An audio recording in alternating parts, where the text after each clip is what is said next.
So yesterday I was at a meeting full of a couple hundred realtors here locally, Pinellas County and Tampa, and I was struck by the feeling that we're once again in this sort of bubble era. The communication among all the realtors was one of enthusiasm and excitement because every listing that they got up onto the market was pretty quickly met with several offers, and in many times it's full price offers. But one of the things that struck me was when they talked about those houses that were in the sweet spot, as they called it, there was next to no availability at all. And, that's a dramatic circumstance that dovetails in with something that I've been concerned about with a very long time, and that is with the conduct of foreclosure cases.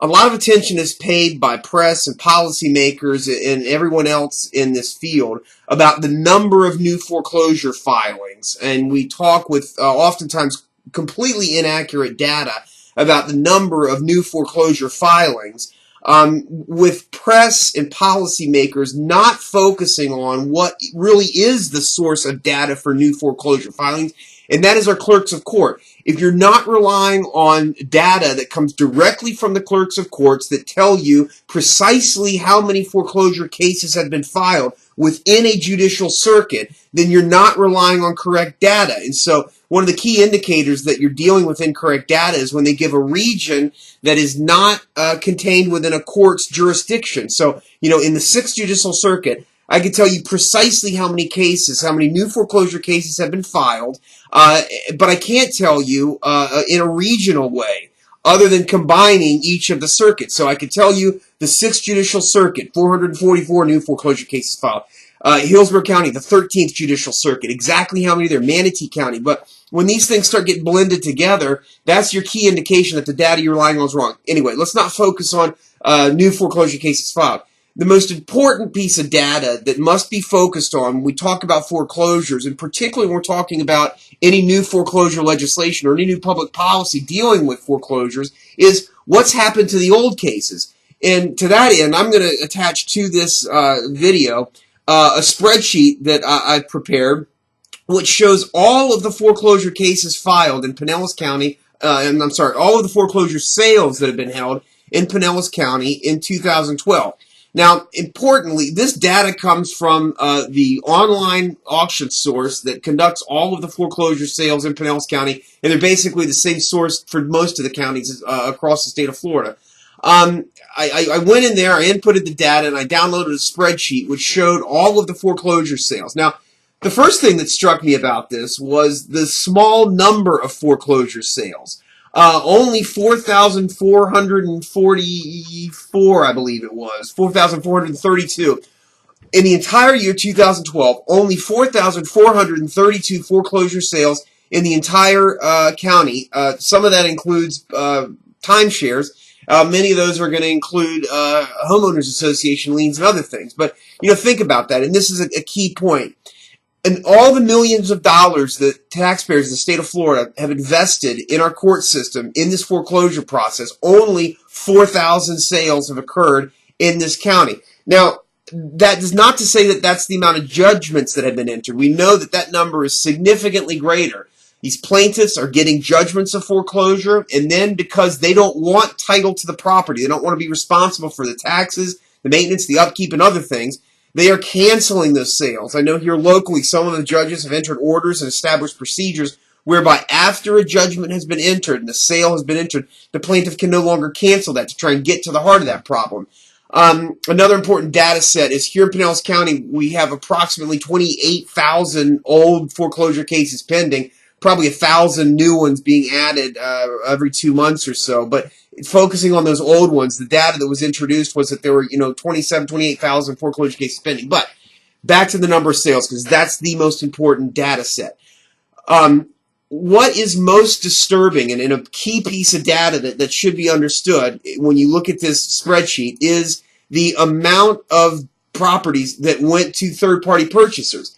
And in the entire year 2012, only 888 of those 4,000 plus foreclosure auctions went to third-party purchasers. And if you sort the Excel spreadsheet that's going to be attached here, you can see where that data sort breaks off, because you just go into column F and select the bidder, successful bidder, and it'll sort it out by individual bidder numbers and plaintiff. And so that really disturbing thing is that only 888 of these things are going back to plaintiff. And as I looked in 2013, that number becomes roughly correct. I looked prior in 2011.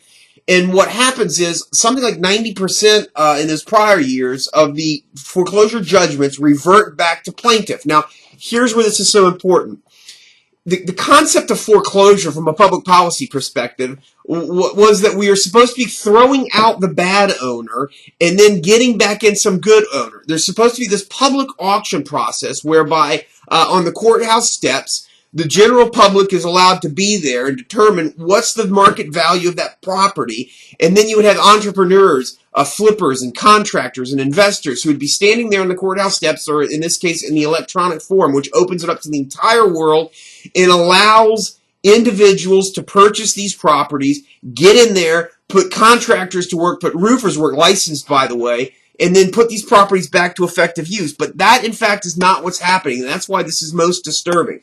You see, when these properties, 3,000 plus of them in 2012, revert back to the plaintiffs, Bank of America, Wells, Fannie, and these other servicers, they are merely straw parties that are then holding them for the ultimate owners of these things, Fannie, Freddie, and the other government-sponsored entities that actually own the mortgages that are being foreclosed.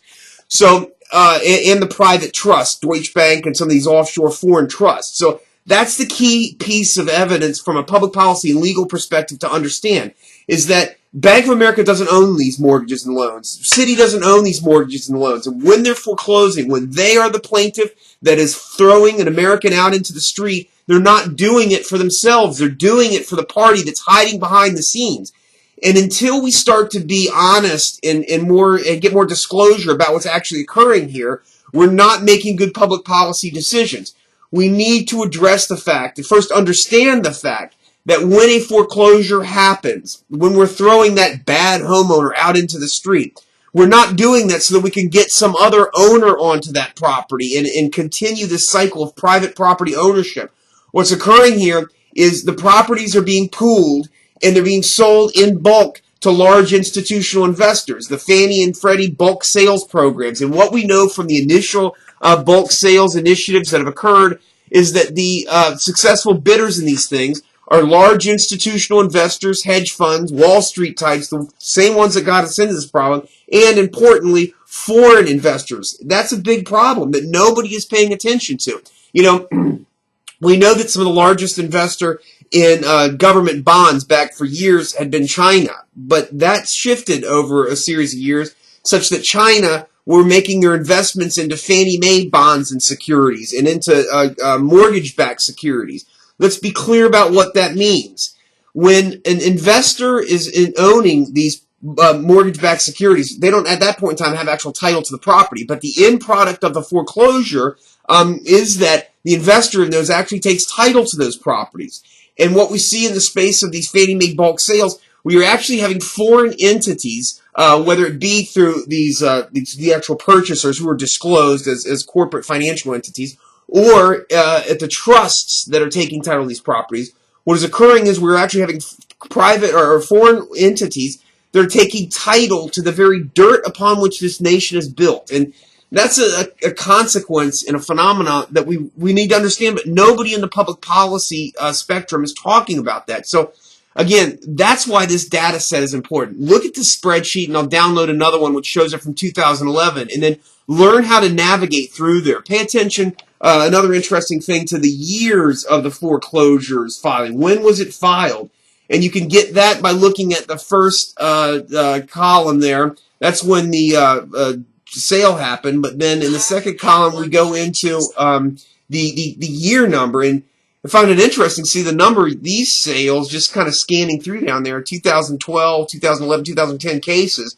But as we consider what's happening in these rocket dockets that are being set up again, we understand that what's occurring is our court system, the public court system, is being funded with millions of dollars, tens of millions, hundreds of millions of dollars of taxpayer revenue, and that what that court system is acting as a functionary for the banks and institutions, the financial institutions that did so much wrong in this country. And so our public dollars are being used to fund our court system, which is then in turn being used to transfer property out of private and individuals' hands and into the hands of institutional investors and foreign investors. It's a dramatic consequence that we're not paying enough attention to.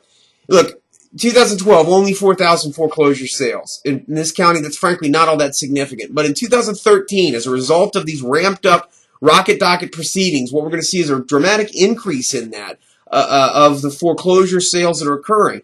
And if we're not paying attention as public policy activists and as taxpayers, as citizens, to the end product of these foreclosures, the end product being that private property is being concentrated into the hands of a few institutional investors and government and federal sources, then we're all missing a big part of this problem.